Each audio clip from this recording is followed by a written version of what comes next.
Today is October 12th.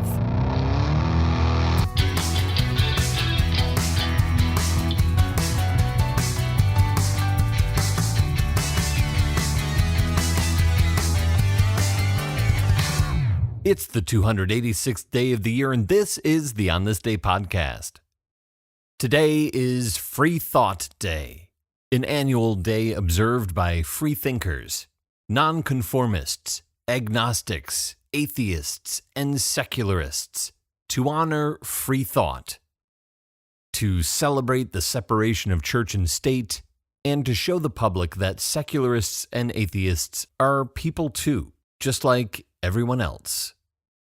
Freethought Day is observed on this day, as this is the day on which, in 1692, Massachusetts Governor William Phips puts a temporary hold on the Salem witch trials and sends a letter to the Privy Council of King William and Queen Mary of England to inform them about the trials and his suspension of the proceedings, and also to seek their guidance. Governor Phips has been out of state for the duration of the trials up till now, fighting in Maine on behalf of the Crown. Upon his return to Massachusetts, he's taken aback by what he finds. Accusations and charges of witchcraft lodged against, quote, several persons who were doubtless innocent and, to my certain knowledge, of good reputation. The majority of evidence presented in court against these individuals consists of victims' testimony of the torment and misery inflicted upon them by specters of the accused. Specters being ghosts or the spirits of living people, many of whom have verifiable alibis for the times at which their specters are allegedly harassing their accusers. Though the Salem witch trials start up again in January of 1693, after Phips's letter on this day in 1692, there are no more executions, and most of those tried up through the final trial in May of 1693 are found not guilty. The tide turns with Phips's letter sent on this day, and because of that, many consider this day to be the unofficial end of the witch trials and the crest of the wave of hysteria that precedes them. A day on which rational, logical, free thought overcomes religious fervor. On this day, Freethought Day. On this day in 1810, Crown Prince Ludwig of Bavaria marries Princess Therese von Sachsen-Hildburghausen. Whew, that's a name and a half. Prince Ludwig is the future King Ludwig I of Bavaria, the southeastern portion of present-day Germany. To celebrate the nuptials, the royal family invites all the citizens of Munich to attend the reception, celebratory festivities held on fields adjacent to the city. The fields are named Theresa's Meadow in honor of the bride. In German, they're Theresienwiese, the fields known locally as Wiesen. The festivities include horse races, music, beer and wine tastings, and parades of children wearing traditional costumes of the various regions of Bavaria, who pair up and form trains in homage to Ludwig and Therese's wedding procession. The festival of the marriage of Prince Ludwig and Princess Therese, celebrated by all the citizens of Munich on this day in 1810, is repeated again the following year, and the year after that, and every year after that, celebrated in Bavaria, in Germany, and around the world as Oktoberfest. Born on this day in 1919, Doris Miller. Miller is born in Waco, Texas, the son of an African-American farmer. He helps his mother around the house doing chores, mainly cooking. He enlists in the U.S. Navy in 1939, joining as a mess attendant, 3rd class.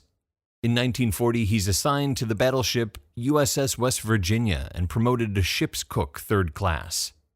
On the first Sunday in December 1941, West Virginia is at anchor in Pearl Harbor.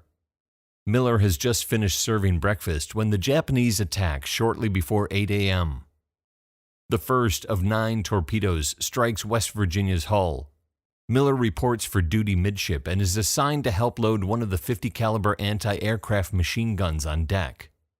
Though Miller is unfamiliar with the 50 cal, he jumps right in, not only loading the gun, but firing away on it until he runs out of ammunition. When the bullets are gone, Miller joins a group of sailors who help the injured move to safety as the ship begins to sink. Miller, a former football player and a big dude, carries the wounded, wading through oil-slicked water that could go up in flames at any second.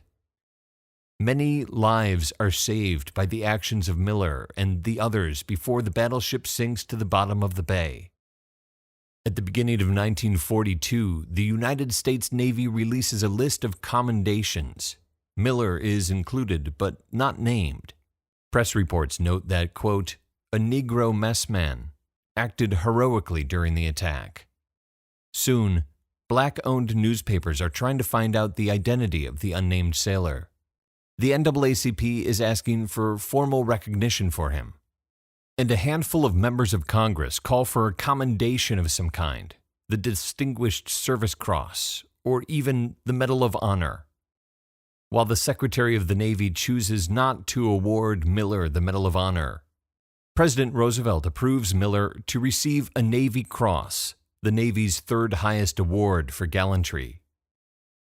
Doris Miller receives his Navy Cross from none other than Admiral Chester Nimitz, Commander-in-Chief of the Pacific Fleet, who reads the following citation, quote, for distinguished devotion to duty, extraordinary courage, and disregard for his own personal safety during the attack on the fleet in Pearl Harbor by Japanese forces on December 7, 1941.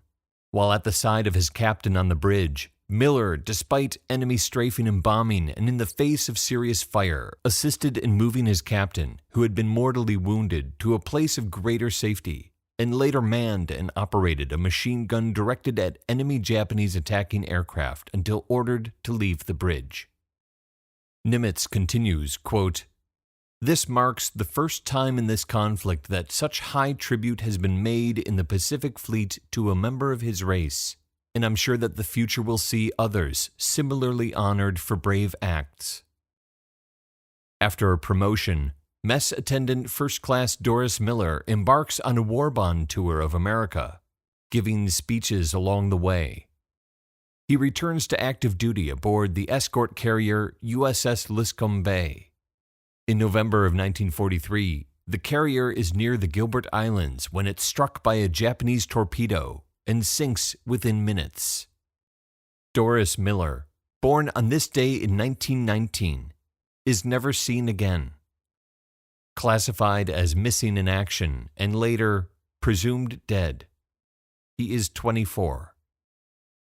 The heroic deeds of Doris Miller are dramatized in radio plays, on TV, and in film. He's most recently played by Cuba Gooding Jr. in the Michael Bay film Pearl Harbor. The USS Miller is named in his honor, as is a long list of schools, parks, and roads in Texas, Hawaii, and across the country. There are 80 days left in the year.